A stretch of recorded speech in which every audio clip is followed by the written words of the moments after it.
Dan ketika di akhir hayat yang baru dia tersentak sadar, ternyata selama ini aku cuma dipermainkan oleh hayalku sendiri, oleh nafsuku sendiri.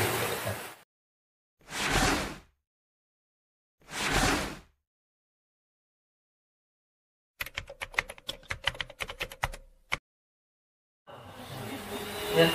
Assalamualaikum. Pakau. Nah, siapa pula tapi langsung connect dia. Jangan-jangan malaikat maut betul lah. Ketika akan dicabut nyawa itu, akan dikeluarkan roh dari jasad, kau tersentak sadar. Ternyata aku selama ini adalah dipermainkan oleh bayangan. Sebenarnya aku tertipu oleh sesuatu yang tidak ada. Yang aku kejar selama ini semuanya bayangan. Tak kata itu ternyata bukan kan. Ya. Permainan sudah usai.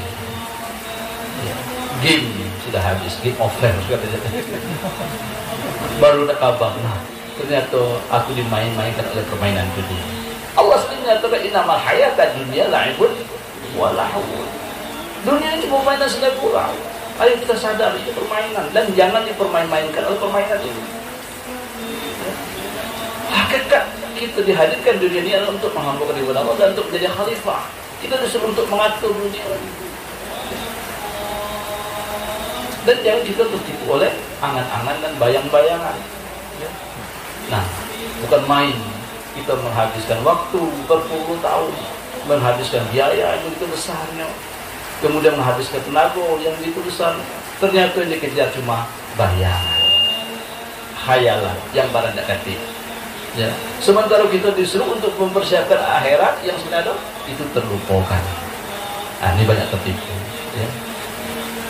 Jadi ya, kapan sadarnya?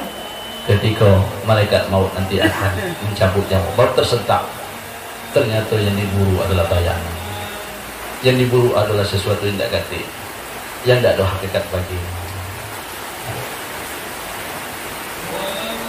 Dan hanya soalnya didirikan akan dia hijabun nafsi. Itu didirikan oleh hijab nafsi, menjadi dinding bagi jiwa seseorang.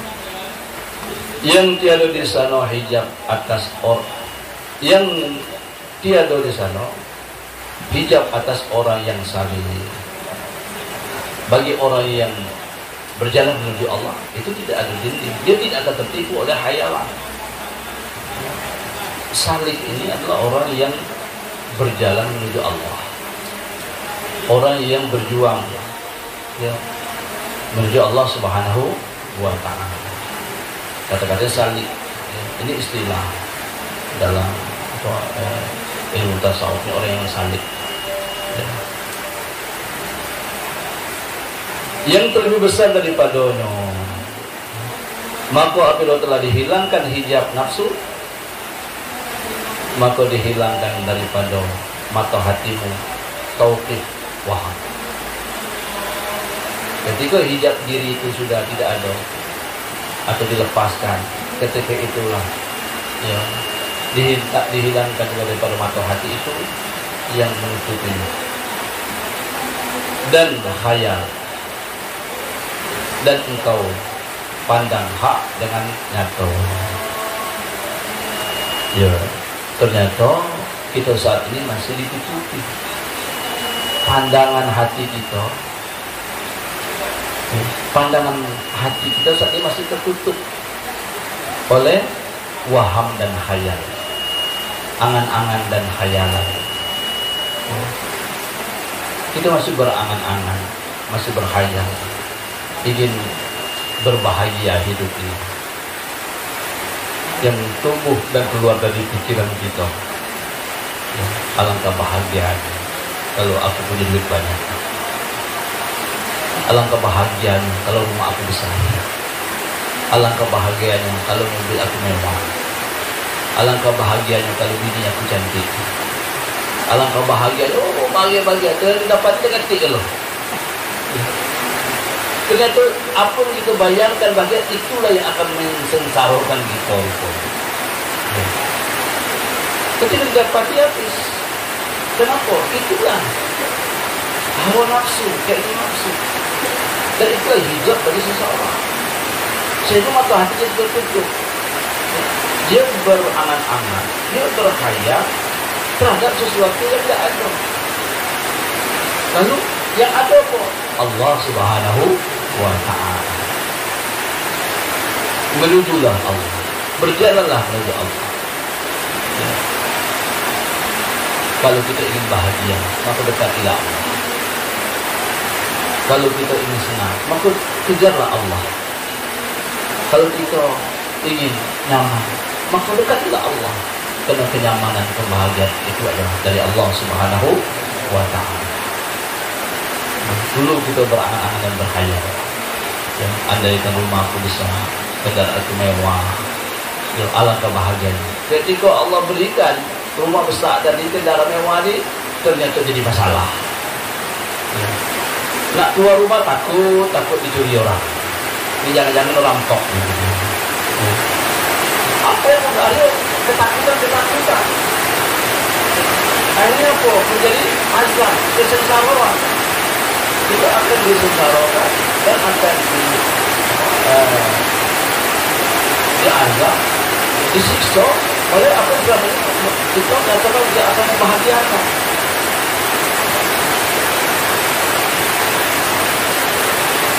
Kenapa? Karena semuanya ada cuma hayalan, barang tidak ada.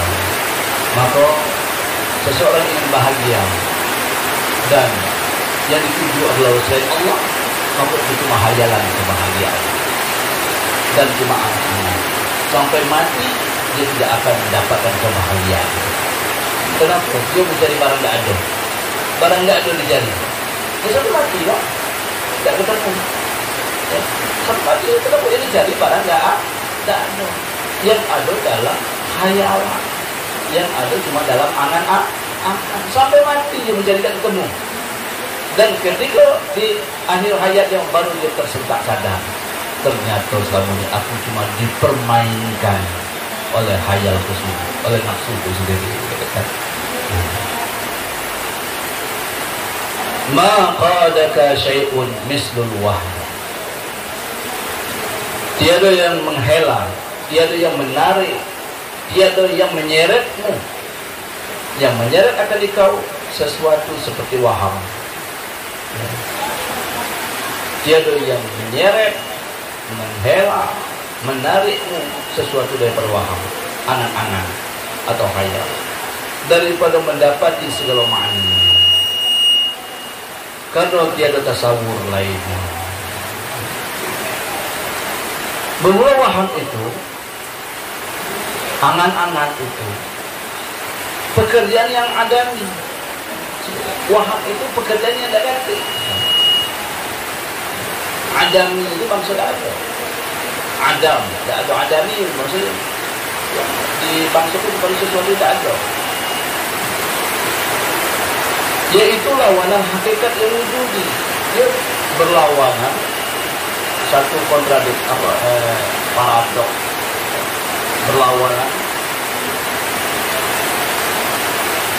dengan perkara wujudi, adamiyun atau wujudiyun. Ya, jadi dud nggak bisa ada dud lawan, gitu kan? Nah. Jadi ada lawannya tidak ada.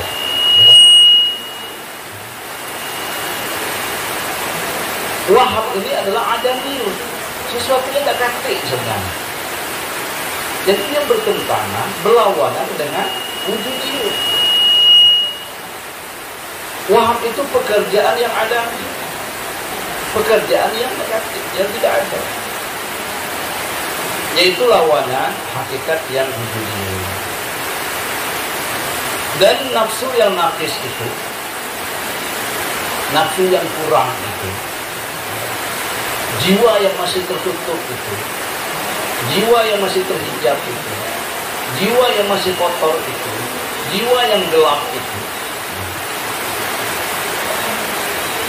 yaitu mengikut kepada segala pekerjaan yang wahmiyun, yang ikut gawe-gawe, perbuatan-perbuatan yang negatif sebenarnya. Ngejar bayangan galau, ngejar barang tidak ada, ngejar ya, fata morgana, itu dikejar, ya, diburu, ternyata bukan, ternyata tidak ada, teruslah. Sementara dalam pikiran dan hati, bayangan itu masih ada. Rupanya sosial dikejar, waktu habis. Ya, waktu habis. Yang dia diadakan ke dunia ini adalah apa? Wa ma khalaqul jinna wal insa illa liya'budun. Yang kata jadikan jin dan manusia ini ada untuk menghamba ibadah kita, melupakannya. Dia sia-siakannya. Kenapa? Dia memburu dan mengejar bayangan-bayangan yang ada dalam pikiran. Dia mengimpikan kebahagiaan. Kan bermimpi juga. Segala macam ada. Imajinasi yang ada dalam dirinya itu dia bangkitkan, dia keluarkan. Saya itu dikejar-kejar sampai waktunya habis. Ternyata sesuatu yang hakikat wujudnya dia tinggalkan. Allah itu dia kesampingkan. Apapun dilakukan ternyata bukan untuk Allah Subhanahu wa ta'ala, ternyata untuk yang lain. Tapi semua itu adalah ya kegelapan. Jadi ini timbul daripada jiwa yang kurang, jiwa yang gelap, jiwa yang kotor, jiwa yang kerdil. Jadi orang yang mengejar bayangan tadi, yang mengejar sesuatu selain Allah, itu dirinya masih kotor, gelap, dan terdinding, terhijab, ya. Sehingga dia tidak nampak sesuatu yang hakiki. Yang diburu ada sesuatu yang ada, ya. Yang diburu ada sesuatu yang cuma bayangan dan sangkuan-sangkuan cuma. Yang batilah dia, ya. Yang batiniyah, bangsa kebatilan ini terlebih parah lagi daripada mengikut kepada hakikat yang sabitiyah. Dia tidak memburu kepada sesuatu hakikat yang ada, ya. Karena wujud munasabah antara kedua, antara adamiyah, ya, dan wujudiyah sabitiyah ini nampak, ya, munasabah keberadaannya. Yang wujud, yang adamnya kan seakan-akan ada. Memang seakan-akan sangat menyenangkan. Memang seakan-akan dia sangat membahagiakan. Memang seakan-akan dia begitu nikmat lezatnya, menggiurkan. Sehingga hampir makhluk ini memburu dan mengejar. Nah, ketika ini timbul daripada jiwa yang nakis, diri yang kurang, diri yang gelap, diri yang tertutup, ya, inilah dia memburu dan mengejar sesuatu yang ada, yang dekati, atau sesuatu hayalan dan angan-angan. Tetapi ketika jiwa sudah bersih, hati sudah bersih, dia akan menuju Allah Subhanahu wa ta'ala. Ya begitu juga lah kita nih, ya, saat kita ingin mengetuk pintu rahmat Allah, lama lah baru buka oleh Allah. Ibarat kita bertamu ke rumah orang, ya. Tuh, assalamualaikum, belum bukaan kan? Assalamualaikum, belum bukaan. Ya, karena jiwa kotor, kadang, ya, tengok tertutup pintu dulu lah, semua lari, belum sempat tutup pintu. Aduh, baru sekali ada kaki orang yang keinginan dan kemampuannya belum kuat, ya. Semestinya kita ini ketika menyentuh pintu rahmat terus, assalamualaikum, tidak ada, duduk dulu, tunggu sampai dibukakan, ya. Kalau jiwa kita di masa kotor, ya, nunggu dibukakan, tapi harus sabar. Terkadang hampir dibukakan, itu lari duluan, ya. Apa belum sampai ke ujung gawe ini, lari berhenti, ya. Nah, berani dikit lagi, nanti tinggal sejengkal, ada tinggal semeter lagi kan, ada tinggal sehari lagi kan. Lah kalau yang tidak bisa nampak tidak yang dibuka gitu kan, balik kan. Karena ini kita masih kotor, jiwa kita masih gelap. Berbeda orang jiwa bersih, ya, belum untuk pintu lagi buka pintu sudah, ya. Belum untuk pintu lagi bukanya pintu oleh Allah, ya. Sudah dari jauh sudah nampak datang dan buka dan ditunggu kehadirannya, ya. Ayo masuk, dari tadi nunggunya ada kan, ya. Jiwa-jiwa tenang seperti itu. Memang dipanggil adalah ya ayat Tuhan nafsul mutmainnah. Irji'i ila rabbiki. Ya, ayo balik dan masuk. Namun disuruh disambut. Ya, fadkhuli fi ibadi wa dkhuli jannah. Tidak masuk. Ya. Kalau kita ni lama lagi nak ketuk pintunya. Ya. Kalau jiwa kita masih kotor lagi. Selama ini yang dikejar selain Allah. Dia pun nak ngejar Allah. Ya, dia uji dulu jodohnya, tapi tidak. Kenapa selama ini yang kamu buru adalah bukan Allah, ada dunia yang diburu. Ketika kita ingin menuju, ditengok dulu. Jodohnya tapi tidak. Apa yang menyambil ya cuma? Ya. Yang menyambil. Dari apa? Dari Tanjung, Ilir ke Ilir, nak pergi ke pasar. Ya. Nah, tujuannya sebenarnya ke pasar. Ya. Lah mangkilan kumpul mana tahu ustaz, mana tahu, kan? Ya.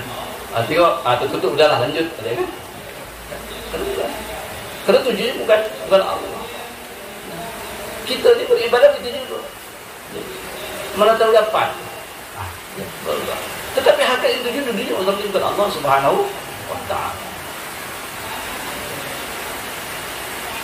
Jadi dari jiwa yang kotor tadi, dari jiwa yang keras, dari jiwa yang gelap tadi, maka yang diburu yang dikejar adalah yang waham atau sesuatu yang tidak ada.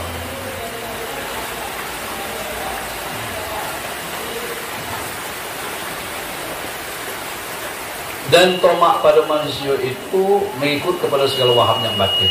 Nah, ini tadi tamak kepada Allah, ini tamak kepada manusia. Orang yang mengharapkan manusia adalah waham yang batin, ini lebih parah lagi. Karena bahwa tomak itu mentasdikkan yang wajib kazibah, yang membenarkan satu ya, yang palsu atau yang dusta. Dan tomak pada mereka itu pada bukan tempat tomak. Tamaknya juga bukan tempatnya. Kita ini mesti tamak cuma kepada Allah. Yang kita harapkan adalah Allah. Hati kita berpaut dan bergantung kepada Allah, bukan kepada makhluk. Dan segala orang yang ahli haqaiq, uzlah mereka itu. Mereka menyingkir. Mereka uzlah keluar daripada itu. Tiada ta'alluq himmah mereka itu mereka kepada Allah Subhanahu wa ta'ala. Orang ahli hakikat, hatinya cuma bergantung kepada Allah. Ya. Hatinya cuma berpaut kepada Allah. Ya. Tempat dia mengadu Allah, tempat dia meminta Allah, tempat dia berharap cuma Allah. Selalu Allah. Tidak ada ruang dan celah dalam dirinya bahwa ada masuk makhluk ke dalam hati kita. Semua ditutup dan semuanya adalah kepada Allah Subhanahu wa ta'ala. Apapun problemnya, apapun permasalahannya, apapun perkaranya, apapun urusannya, cuma kepada Allah tempat dia mengadu. Dia selalu memohon, ya Allah, kepadalah Engkau, kepada Engkau lah aku mengadu, dan kepada Engkau lah aku minta pertolongan. Kepada Engkau lah aku menggantungkan segala sesuatu. Itu yang ada dirinya. Ya. Nanti Allah mau ngirim siapa itu serah Allah nanti. Ya. Siapa hamba itu, apakah manusia, atau binatang, atau malaikat, ataupun ya, itu urusan Allah. Jelas hati cuma bergantung kepada Allah. Ada satu perkara dia selalu meminta kepada Allah. Tidak ada kecenderungan hati kepada makhluk. Siapa yang nolong aku ni? Tidak ada berkata lagi. Apa si anu? Dia pun lagi bokek juga. Si anu usahanya lagi jatuh. Siapa lagi? Si anu ni lagi covid, kan? Tak ada. Si anu siapa lah? Ada Allah yang selalu ada. Dan dia selalu kuat dan selalu ada. Yang maha pemberi rezeki, yang maha penolong, yang maha baik, yang maha kasih, yang maha pemurah, segalanya ada Allah Subhanahu wa ta'ala. Kenapa hati kita milih siapa lah? Mohonlah kepada Allah. Orang yang ahli hakikat tadi, gantungan hati cuma kepada Allah. Ya Allah, kepada Engkau lah aku kamu kepada Allah. Ya. dia tetap berbuat, tetap berusaha, tetap bekerja, tetapi dia menggantungkan hatinya kepada Allah. Allah sumber solusi. Ya Allah pun menjanjikan, wa may yattaqillah yaj'al lahu makhraja. Siapa yang bertakwa kepada Allah, Allah berikan solusi jalan keluar. Wa may yattaqillah yaj'al lahu makhraja wa yarzuqhu min haitsu la yahtasib. Allah akan memberikan rezeki yang tidak disangka-sangka, yang tidak ada pikiran, yang tak pernah terbayangkan oleh dirinya, yang tak pernah terpikir oleh dirinya. Loh, kok ini jadi? Tak pernah aku terpikir ini. Itulah min haitsu la yahtasib. Ya. Dari mana? Ketakwaan tadi. Orang yang hatinya bergantung kepada Allah. Siapa yang nak diutus itu tak tahu. Ya. Jelas? Kita nyebut sianu dalam pikiran kita, dalam bayangan, semuanya tidak ada. Ya.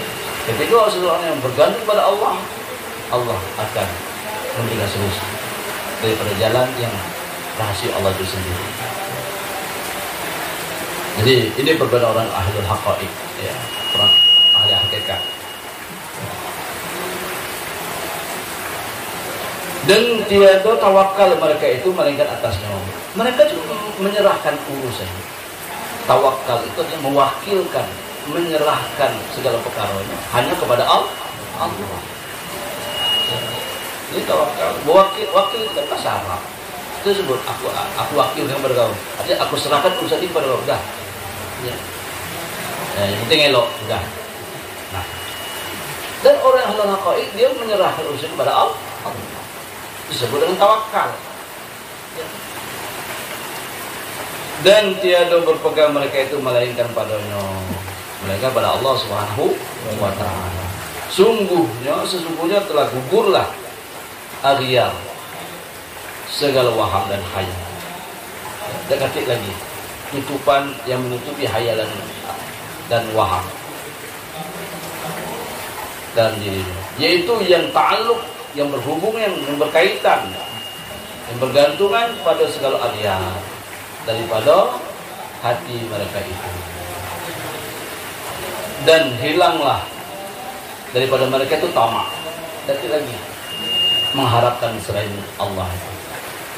Hilang. Dan bersifat mereka itu dengan sifat qanaah. Qanaah ini merasa cukup apa yang Allah beri. Apapun diberi Allah, alhamdulillah. Ini qanaah. Ini orang kaya ini. Diberi dikit, alhamdulillah. Bahagia enggak? Diberi banyak, alhamdulillah. Ada, alhamdulillah. Tak ada, alhamdulillah. Yang kena. Inilah orang paling bahagia. Ini orang paling kaya. Ya. Kalau kita ni dibagi dikit, cubalah kalau banyak dikit. Dibagi 10, nah, kalau ada 20 enaknya, kurang pula. Bagi pula 20, andaikan ada 40 hebatnya. Dikasih tu 40. Seandainya ada 60 ni luar biasa. Bagi pula 60, kalau ada 100 ni spektakuler. Apa ni? Bukan main ni. Dan spektakuler. Wah, hebat luar biasa ni. Mewah, megah apa kalau kan. Dibagi pula 100. Nah, ada kurangnya. Kurang dikit lagi tu, tak ada habis-habis. Kapan kaya miskin terus? Cita-cita nak punya rumah, bagi tu rumah. Ceknya kurang pula. Kalau cat cantiknya, bagi cat pagar pula kurang. Jadi buat duit jadi pagar pula. Harga pagarnya adalah 0,5 miliar. Pening pula nyari. Dapat usaha buat pagar. Selesai pagar kurang pula sapam nak ketik. Mikir pula cek gaji itu kan. Ada sapam kurang pula, CCTV-nya kurang pula lagi. Teruslah. Ya. Bagi CCTV lagi terus kurang terus. Ya. Sampai akhirnya dia terjebak ya di dalam serbu kekurangan. Ya. Walhal orang yang cuma sederhana tadi. Ya. Kalau hujan tak basah, kalau panas tak kepanasan. Ternyata dia lah orang yang paling bahagia. Ya, kenapa? Tidak pernah dia terbebani dalam kehidupan. Kenapa? Selalu alhamdulillah. Hujan alhamdulillah. Panas alhamdulillah. Tidak hujan lah, hujan pula. Dibagi panas kapan? Hujan, panas terus. Kapan kita nih hidup ini selesai? Ya, hidup tidak pernah selesai, tidak pernah tuntas, dan tidak pernah senang. Kenapa? Aku punya bersalah kan loh, kurang kan loh. Ya, dulu udah ketik ini dibagi ini, ya Allah kapal aku dibagi ini, ya Allah aku ada pula ini. Ya, aku sifat jadi ini. Ya. Kepengen punya anak, bagi anak lah ibu pula, ya Allah susah punya anak nih. Nah, itu kepengen punya anak. Ya, bagi anak buat susah pula. Ya, kapan senang? Dulu terbayang-bayang nak punya bini. Ya, ketika ada bini terbayang pula punya anak, susah terus. Tak pernah bahagia. Jadi, alhamdulillah. Itu orang qanaah. Itulah orang bahagia. Ya. Itu orang bahagia. Dan hidup ini sebenarnya bahagia ketika kita selalu mensyukuri. Karena kebahagiaan itu terletak di dalam syukur. Ya. Sebelum kita mampu untuk bersyukur, selama itulah kita akan menderita. Ya. Kita ini merasa paling susah. Ya. Buat satu perbandingan. Pergi tempat lain dengan orang lain. Baru sadar, ternyata alangkah bahagia hidup itu. Aku masih sehat, makan masih nabung, merokok masih enak, ngopi bukan main nikmatnya. Orang lain, sudah ada. Ya. Harus kita buat satu perbandingan. Ternyata kita ini bahagia. Ya. Urusan dunia jangan yang ke atas, tengok ke bawah. Kalau kita yang ke atas tidak pernah kurang-kurangnya. Dulu kita jadi RT, pengen jadi kepala desa. Kenapa tidak enak jadi RT ini? Masih tekanan kepala desa lagi, gitu, kan? Hidup aku dalam intervensi. Coba kalau jadi kepala desa. Nah, bisa aku ngatur RT. Sekali kepala desa ternyata jadi tekan camat pula. Ada enak jadi kepala desa. Kenapa? Hidup dalam tekanan camat. Jadi camat tidak enak juga. Kita hidup dalam tekanan bupati. Pengen pula nyari bupati. Ya. Sekali bupati tidak enak. Ternyata kita hidup dalam tekanan gubernur. Oh lah. Ya. Sampai dia nak jadi terkunci masa dunia. Ya. Baru puas, ya kan? Dia begitulah. Ya. Kapan cukup dia tak pernah cukup. Jadi orang bahagia, orang yang pandai bersyukur. Itulah orang qanaah. Apapun alhamdulillah. Jadi duit ada alhamdulillah. Dibagi dikit alhamdulillah, dibagi banyak alhamdulillah, dibagi dikit alhamdulillah, hilang pun alhamdulillah. Kita hilang insan. Aduh, insan. Ya. Kenapa? Hilang nyari dukun. Ya, dia cari dukun berdahulu, macam mana sudah dikembalikan? Ya. Hilang cari dukun. Nah, macam mana sudah kembali? Sebenarnya Allah menghilangkan apa? Untuk mengganti yang lebih baik. Ya, motor kita hilang tu Allah nak ganti mobil. Ya. Motor buruk hilang, jangan itu pernah. Allah nak ganti belok. Kenapa tak dibeli yang keluar dari dialer? Ya. Seperti itu. Jadi alhamdulillah. Semua kita alhamdulillah. Tidak ada sesuatu yang sia-sia Allah berikan kepada kita. Semuanya mesti satu, ya, kebahagiaan. Ya. Dan wara. Wara ini orang menjaga diri. Orang menjaga diri dari sesuatu yang kotor. Dan menurut suatu kita tulis semuanya tentang ta'rif istilah-istilah ini kan. Terkadang istilah ini kita hanya sebut tapi tidak tahu pahamnya apa. Ya, ada qanaah, ada wara, nanti ada orang bertawakal, ada yang ikhlas semua. Maka adalah bagi mereka itu hayatun yang thayyibah dan asyiyatun yang radiyah. Baru dia memiliki apa? Hidup yang baik dan kehidupan yang elok. Jadi apa? Jadi hayatun thayyibah dan asyiyatun radiyah. Hidupnya adalah baik, kehidupannya pun adalah yang diridhai, yang disenangi. Hidup kita ini tidak baik, akhirnya kenapa? Ya kita tidak boleh bersyukur. Jadi tujuan bukan Allah. Jadi hidup kita tidak baik. Dan kehidupan kita aja tidak disenangi. Hidup dalam dibenci oleh Allah Subhanahu wa taala. Apalah arti hidup ketika hidup kita dalam keburukan. Hidup kita hidup yang buruk dan kehidupan kita kehidupan yang dibenci oleh Allah. Kenapa? Ya karena yang kita kejar, yang kita cari, yang kita harapkan bukan Allah. Yang kita harapkan adalah bayang-bayangan tadi, mengharapkan pujian manusia, tepuk tangan orang, ya, ini ingin digiring, dihormati, dimuliakan, dibesarkan. Itu yang diburu selama ini, bukan Allah Subhanahu Wa Taala. Jadi apa? Hidup itu adalah hidup yang buruk, hidup yang hina, kehidupan yang dibenci. Ya. Dan qanaah itu makom yang besar.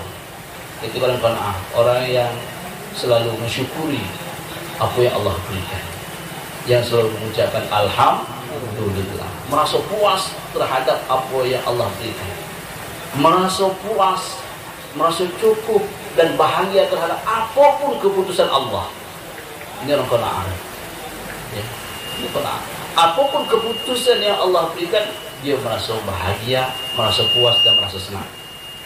Ya. Kemanapun SK-nya diberikan, dia merasa puas. Allah berikan satu surat keputusan, kau jadi seorang petani. Bukan main, bahagianya dia menerima SK menjadi seorang petani. Ya, bahagia.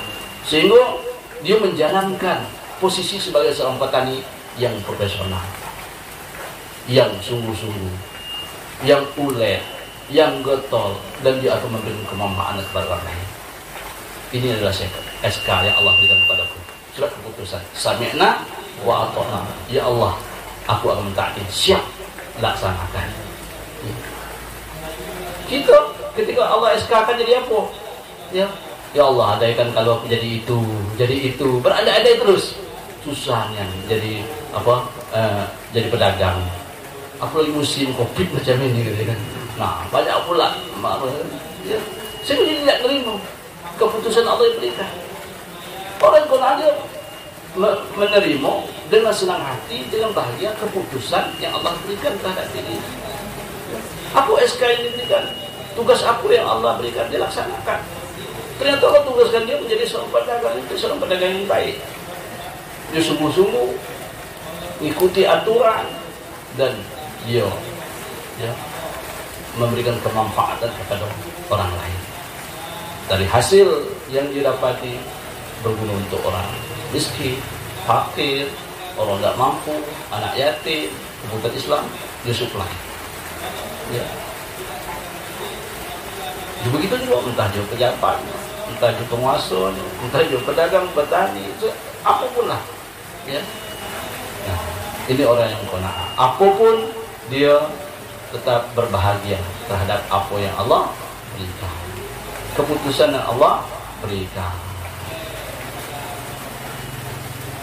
Jadi qanaah itu makom yang besar daripada segala makom ya yakin, dan yaitu permulaan segala orang yang radhi. Itu awal pula bagi orang yang ridho terhadap Allah. Itu qanaah. Kita awali dengan selalu mengucapkan alhamdulillah. Kita selalu berpikir positif ya, terhadap apa yang Allah jadikan terhadap kita. Pasti ini yang terbaik ya. Apapun yang Allah berikan, pasti itu yang terbaik. Belajarlah kita untuk berpikir positif ya. Husnuzon kepada Allah Subhanahu wa Ta'ala ya. Apa yang Allah berikan, apa yang Allah jadikan terhadap kita, pasti itu yang terbaik. Sekalipun dalam diri kita, nafsu kita memandang itu sangat berat dan pahit ya. Karena yang mengatakan itu buruk itu diri kita, karena kelemahan dan kebodohan kita. Tapi sebenarnya itu sangat baik ya. Dan berkata setengah orang yang arif, tiada ada hamba itu qanaah. Seorang hamba itu tidak akan menjadi qanaah hingga jikalau datang kepada pintu tempatnya sekalian,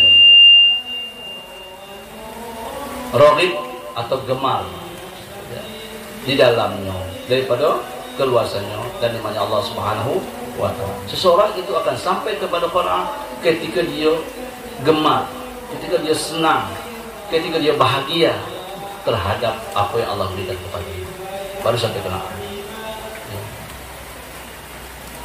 Ketika diberi mutu, berarti dia tidak akan sampai kepada qanaah ya.